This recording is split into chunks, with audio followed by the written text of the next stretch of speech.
नौकरी नहीं मिल रही है, जीडीपी खत्म हो रही है, देश की अपमान हो रहा है, बदनाम हो रहा है पूरे विश्व में। आदिवासी खाए बिना मर रहा है, किसी को कोई परवाह नहीं है।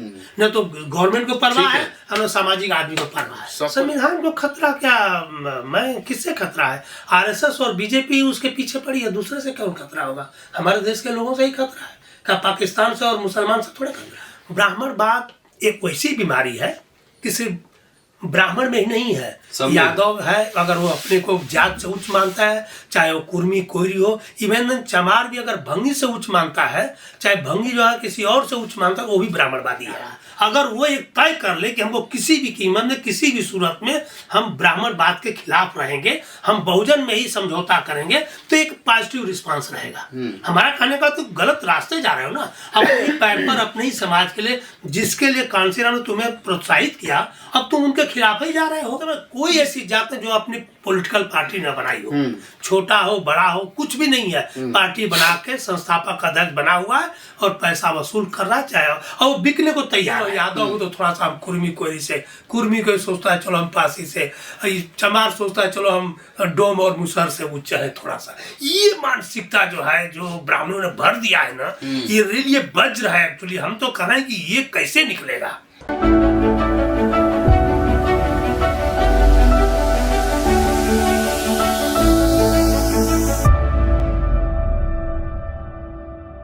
आज शूद्र शिवशंकर सिंह यादव हमारे साथ मौजूद हैं।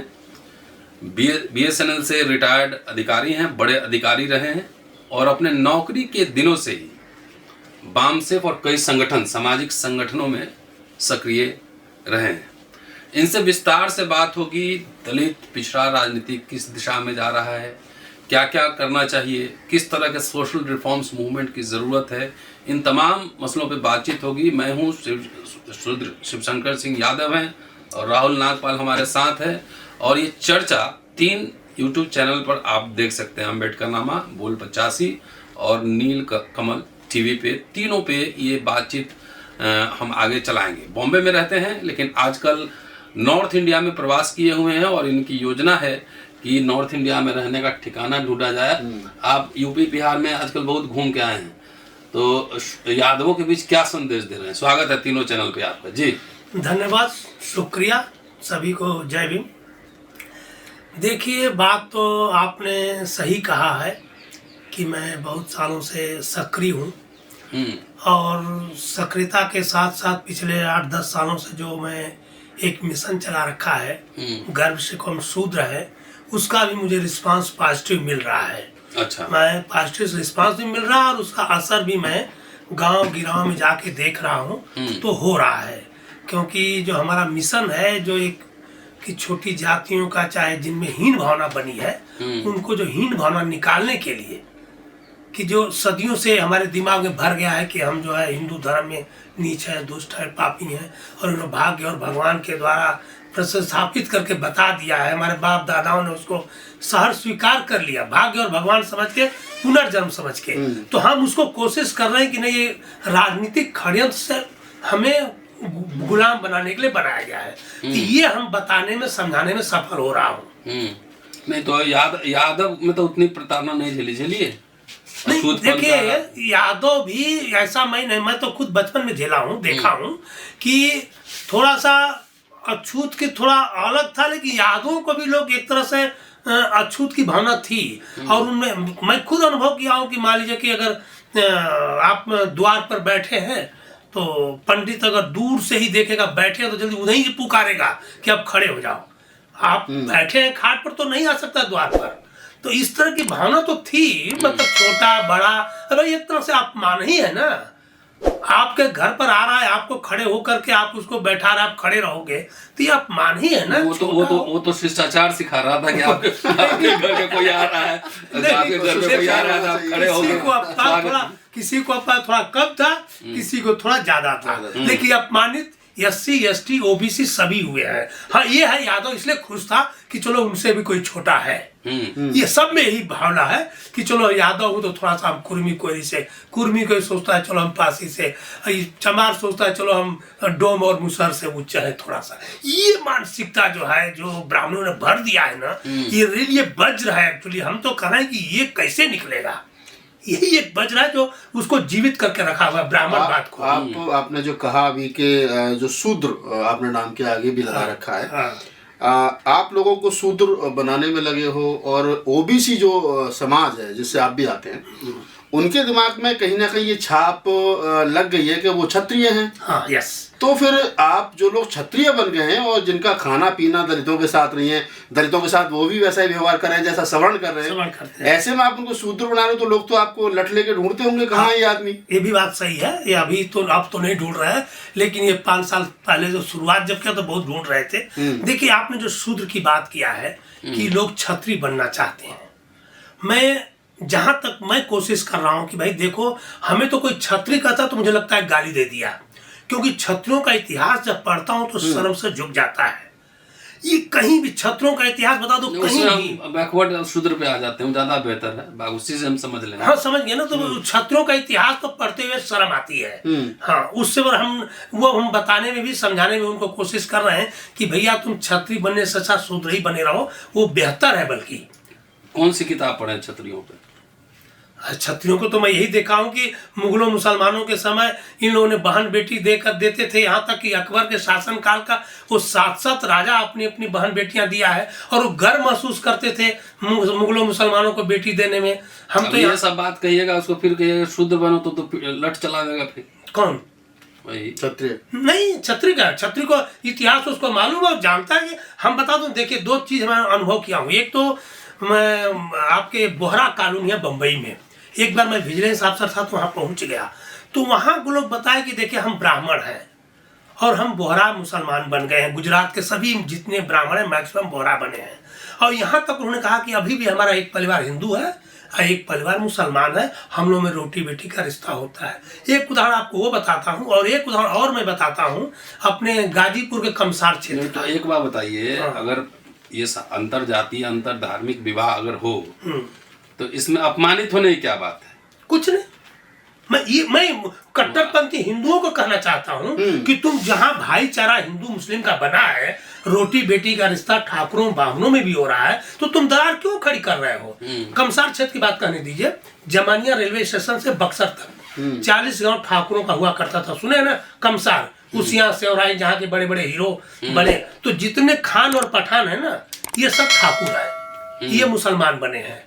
और वहां भी मैं गया हूँ, उस गांव में भी गया हूँ, वहां भी एक परिवार अभी कोई कहीं कहीं ठाकुर है तो कहीं अरे हमारे पिताजी के हमने होश है कि हमारे पिताजी मुसलमानों से खाना पीने का रिश्ता होता था, हम लोग जाते भी थे मुसलमानों के यहाँ खाने पीने।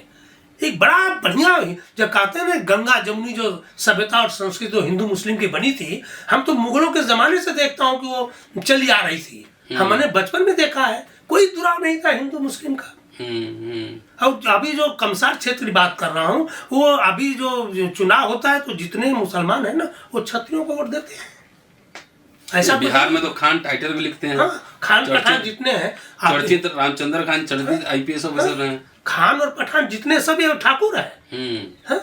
तो ब्राह्मण से भी कन्वर्ट हुए और ठाकुरों से भी कन्वर्ट। लेकिन आज मैं पढ़ रहा था एक किताब, जगजीवन नामी किताब, कि 1981 में मीनाक्षीपुरा में तमिलनाडु में वहाँ 1000 दलितों ने ईसाई कबूल किया था।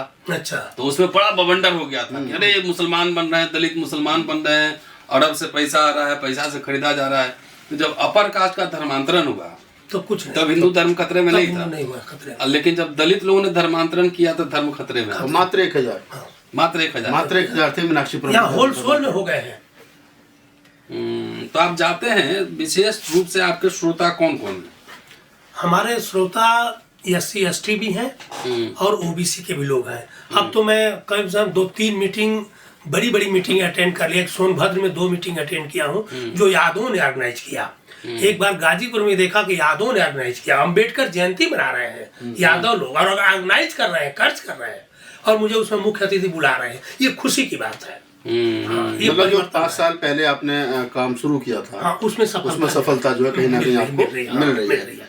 अच्छा, एक सवाल और ले लेते हैं। एक सवाल ये है कि जो आधारशिला आपने शूद्र शब्द के ऊपर रखी, या जो लोगों के दिमाग से क्षत्रियपन या राजपूत जो दिमाग में था, लोधी राजपूत, माली राजपूत, नाई राजपूत, धीवर राजपूत, तो ये जो पासवान क्षत्रिय है, तो ये जो एक परंपरा थी आपने तोड़ी है। और इसके बाद में आपने चमारों में क्षत्रिय नहीं लिखता है। नहीं, चमारों में तो चमार तो मुसलमान भी शायद नहीं, ऐसा कोई मिलता नहीं मिसाल के, उन्होंने मुसलमान भी कहीं, इस्लाम भी कबूल किया है। नहीं मिलता ऐसा। तो चमार अकेली बहादुर कौन है, ये कह सकते हैं।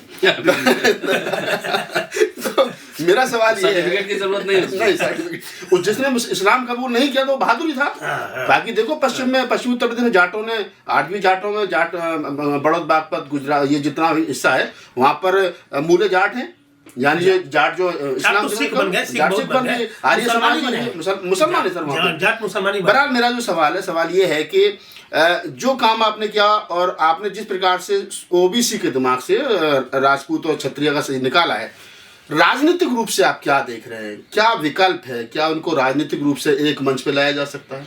देखिए, मैं राजनीतिक रूप का मैं बता दूं, इतना मतलब कभी कभी अफसोस भी होता है। मैं वहाँ एक आपके बैक पीछे ले जाना चाहता हूँ। कांसीराम के समय में मैंने भी काम किया है, और उस समय उत्तर भारत में हर जातियों का सम्मेलन होता था। उसमें जातियों में एक बहुत अच्छी भावना और राजनीतिक चेतना भी आई।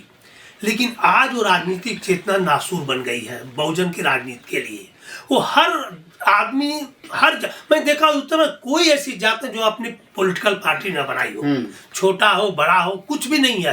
पार्टी बना के संस्थापक अध्यक्ष बना हुआ है और पैसा वसूल कर रहा है, चाहे और वो बिकने को तैयार है। तो सबसे बड़ा दुर्भाग्य इस समय हमारे देश में ये है कि जो जात की पार्टियां बन गए हैं ना कुकुरमुत्ते की तरह, उनको हतोत्साहित कर रहा है भाई। जो नहीं तो कांसीराम तो यही चाहते ना कि आदमी को अपनी जाति के हिसाब से उन्होंने लीडरशिप पैदा की। भाई तुम धोबी हो तो तुम मेरे अंदर धोबी को इतिहास समझा, उनके अंदर लीडरशिप पैदा की, निषादों में पैदा की, मल्लाओं में, पटेलों में, सारी जातियों में, और ओबीसी में तो खासतौर से उन्होंने बड़ा काम किया।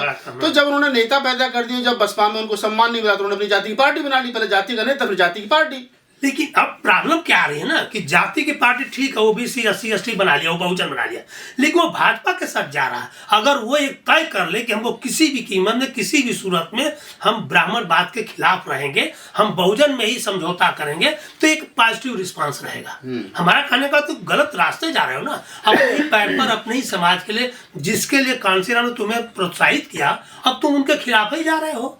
तो इस पर मेरा विरोध है कि तुम भाजपा के साथ मत जाओ, चाहे वो लाखों दे, करोड़ों दे, सब कुछ दे। देखिए भाई, वो भाजपा जो जात की पार्टी खड़ी हो रही है ना, फंडिंग नहीं की है, और वही फंड दे रहे हैं, वही गाड़ी दे रहे हैं, वही घोड़ा दे रहे हैं, सब कुछ वही दे रहे हैं। तो जब उनसे आप फंडिंग करके उनसे जब राजनीति करोगे, तो मुझे नहीं लगता है कि उनको भाजपा के खिलाफ कोई जा सकता है। एक बात बताइए, आप पॉलिटिकल अलायंस की बात कर रहे हैं, और दलित पिछड़ों में पॉलिटिक्स जितना कुछ ज्यादा ही हो गई है, और इतनी ज्यादा हो गई है तो कुल्हाड़ी लेके अपना ही पाँव काट रहा है। सही बात है।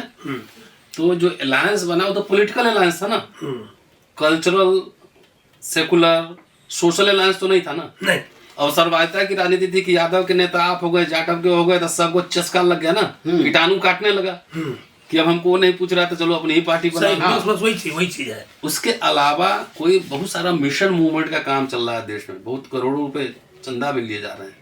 तो कौन सा मिशन मूवमेंट काम चल रहा है कि RSS भाजपा मजबूत हो गया? कौन सा मिशन चल रहा है? नहीं, देखिए, कहीं ना कहीं तो हम लोग, मैं भी अपने गुनाहगार मानता हूँ कि सच कहिए तो जितने भी सामाजिक, आपको एक मैं बैकग्राउंड बता देना हो तो देखिए, आपको भाजपा के पीछे अब कम से कम सैकड़ों सामाजिक संस्थाएं और नेशनल लेवल पर है।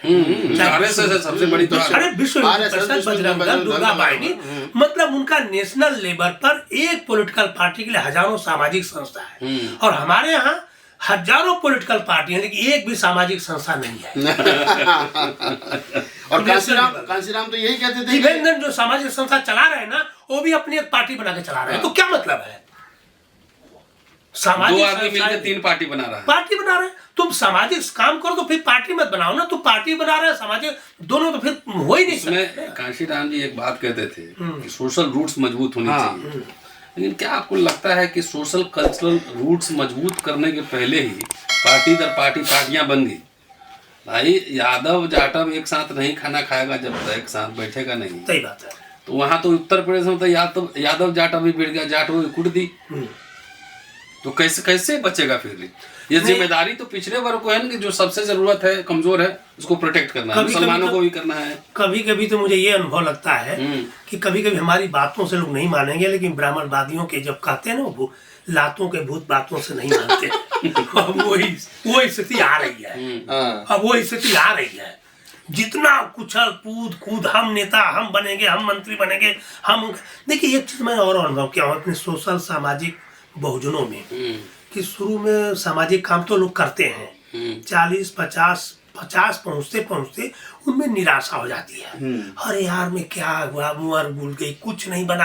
अरे कुछ क्यों बनने की तो सोच रहे भाई, एमएलए एमपी बन भी जाओगे और किसी ने किसी केस के साथ जेल में डाल दिया, उससे अच्छा तो तुम बने रहो ना ऐसे ही सामाजिक कार्यकर्ता। क्यों एमएलए एमपी के पीछे भाग रहे हो? एमएलए एमपी बने तो मान सम्मान से नहीं जी सकते, वहां भी कुछ भी तुम करोगे समाज के लिए तो तुमको अंदर डाल दिया जाएगा। तो उससे बेहतर है तुम दूर ही रहो ना यार, सामाजिक काम करो, समाज का काम करो। तो सामाजिक काम बनना चाहता है। सामाजिक काम में क्या क्या कर रहे हैं आप? क्या क्या करना चाहिए लोगों को? देखिए सामाजिक काम में यही है कि जैसे कि ब्राह्मणवाद के खिलाफ मैं, देखिए ब्राह्मणवाद की परिभाषा बता देना चाहता हूँ। ब्राह्मणवाद एक वैसी बीमारी है कि सिर्फ ब्राह्मण में ही नहीं है, यादव है अगर वो अपने को जात से उच्च मानता है, चाहे वो कुर्मी कोयरी हो, इवन चमार भी अगर भंगी से उच्च मानता है, चाहे भंगी जो है किसी और से उच्च मानता है, वो भी ब्राह्मणवादी है। तो ये ब्राह्मणवादी व्यवस्था जो हम लोगों के अंदर कल्चर कर गई है, ऊंच नीच छुआछूत, इस पर तो बहुत बड़े पैमाने युद्ध स्तर पर काम करना चाहिए। ठीक है, इस पर नहीं हो रहा है, कतई कोई नहीं कर रहा है। ये यही काम जो है बाबा साहब अम्बेडकर पूरी लाइफ किए हैं। हम तो पूरा अध्ययन करके देख चुका हूँ। बाबा साहब अंग्रेजों से लड़े, स्वतंत्र भारत में भी लड़े अपने लोगों से, फिर संविधान में आर्टिकल देके भी लड़ा उन्होंने। संविधान में आर्टिकल 13 दिया है, 51H दिया है। क्यों दिया? आप देखिए हमारे देश का संविधान क्यों माना जाता है कि विश्व में संसार सुंदर है? क्यों माना? क्योंकि हमारे देश का संविधान एडमिनिस्ट्रेटिव के साथ साथ सामाजिक व्यवस्था कैसे होगी उस पर भी प्रकाश डाला है।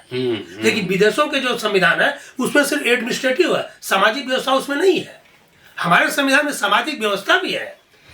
अच्छा, और उस सामाजिक व्यवस्था पर देखिए एक जगह और मैं बता रहा हूँ। अभी मैं उत्तराखंड में मैं गया था, भाषण दे रहा था। भाषण देने के बाद मैं जब आर्टिकल 13 और आर्टिकल 51 की बात किया तो रिटायर्ड जज हाई स्कूल के और हाई कोर्ट के बैठे थे मेरे बाजू में, बोलते हैं मुझे नहीं मालूम था आज तक। हाई कोर्ट के जज, आर्टिकल 51 और आर्टिकल 13 उनको नहीं पता था। ये हालत है, जज को नहीं पता है तो आम आदमी को कैसे पता होगा भाई? हाँ। एक सवाल निकल के आता है सर, क्योंकि आपने काम सोशल मूवमेंट पे भी और राजनीति पे भी आपकी नज़र है, तो सवाल ये आता है निकल करके कि वर्तमान में जो बहुजन राजनीति है, जो बहुजन हम सब लोग काफ़ी देर से कर रहे हैं, हालांकि बहुजन के नाम पे कुछ बचा तो है नहीं वर्तमान में, लेकिन फिर भी जो बहुजन राजनीति है, चाहे वो अखिलेश यादव कर रहे हो, चाहे वो मायावती कर रही हो, चाहे चंद्रशेखर कर रहे हो, चाहे बिहार में तेजस्वी और अन्य लोग कर रहे हो, क्या भविष्य दिख रहा है इन सब लोगों का? देखिए साहब, अगर अलग अलग लड़ेंगे तो कोई भविष्य नहीं है। सबसे बड़ा मैं तो दुखी हूँ देख करके कि हर पता नहीं ईगो है, महत्वाकांक्षा है और ये उम्मीद पाले हुए हैं करे इस बार हार गए अगली बार हम आ जाएंगे। ये जो उम्मीद पाले हुए हैं ना, और ये नहीं देख रहे कि उनके सामने कितना बड़ा शेर, कितनी बड़ी हाथी भाजपा खड़ी है जो आपको निगलना चाहती है।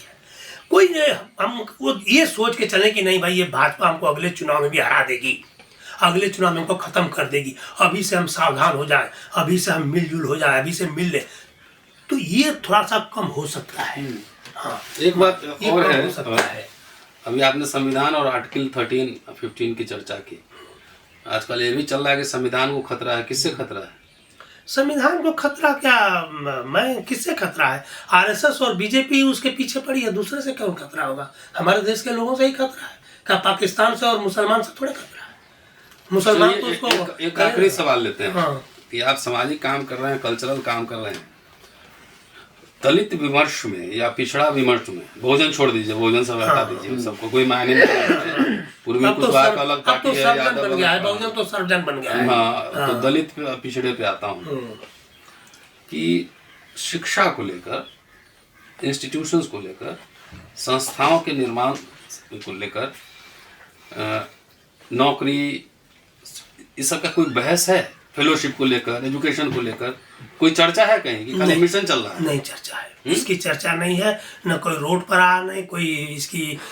सबसे बड़ा चीज है कि जो एडमिनिस्ट्रेटिव पॉइंट चर्चा जो हमारा नुकसान हो रहा है भाजपा की वजह से, चाहे आरएसएस की वजह से, उस नुकसान के खिलाफ बगावत करने की मैं एक तरह से देखता हूँ किसी के अंदर वो मन तमन्ना नहीं है। नेता की बात नहीं कर रहा मैं, लोगों के सोशल सामाजिक के लिए, सोशल आम आदमी की बात बच्चा उसका पढ़ेगा कि नहीं पढ़ेगा, रोजगार मिलेगा कि नहीं मिलेगा, कोई संस्था खुले, ये कोई चर्चा है? वो चर्चा सिर्फ मैं अनुभव किया हूँ पूरे देश में घूम गया, खाली अपने परिवार तक ही सीमित है। अपने बेटे को कहाँ रिश्वत दे के, घूस दे के, सोर्स ला के एडजस्ट कर लो, इसके अलावा सामाजिक रूप में कहीं नहीं है। सामाजिक एजेंडा नहीं है, एजेंडा कुछ नहीं है। पर्सनल सबका स्वार्थ है, पर्सनल सबका स्वार्थ ही सबका, नेता से लेकर के जिसको आप आम पब्लिक की बात कर रहा हूं मैं। बाकी जिसको एड्रेस कर रहे हैं, तो फिर इस मिशन का क्या आउटकम होगा? वो आडंबर पाखंड के खिलाफ आप बोल रहे हैं, गर्व से कहो शूद्र है, जब इन शूद्रों को शिक्षा एजेंडा में नहीं है, रोजगार एजेंडा में नहीं है, बौद्धिक कार्य एजेंडा में नहीं है, तो शूद्र बन के भी क्या करेगा? वो तो भैंसी चढ़ाएगा फिर। देखिए, मैं आपको बता देना चाहता हूँ अपने ऑडियंस को भी, शूद्र जो है, मैं किसी को शूद्र नहीं बना रहा हूँ, ये हमारा एक टूल है ब्राह्मणवाद के खिलाफ लड़ने के लिए। क्योंकि जो ही हम शूद्र कहते हैं ब्राह्मणवाद के आगे, चाहे ब्राह्मण, उनको पूरा घसीट, फिर आगे उनको बोलने की कोई ताकत ही नहीं मिलती है। वो समझ जाते हैं कि यार शूद्र बोल दिया तो बस ये चीज़ है। और साथ साथ क्या है कि हम जो है शूद्रवाद के खिलाफ जो है, जो एक आवाज उठा रहा हूँ शूद्रवाद का नाम लेकर के, चाहे एक टूल के रूप में, तो ब्राह्मणवाद के खिलाफ एक संघर्ष है।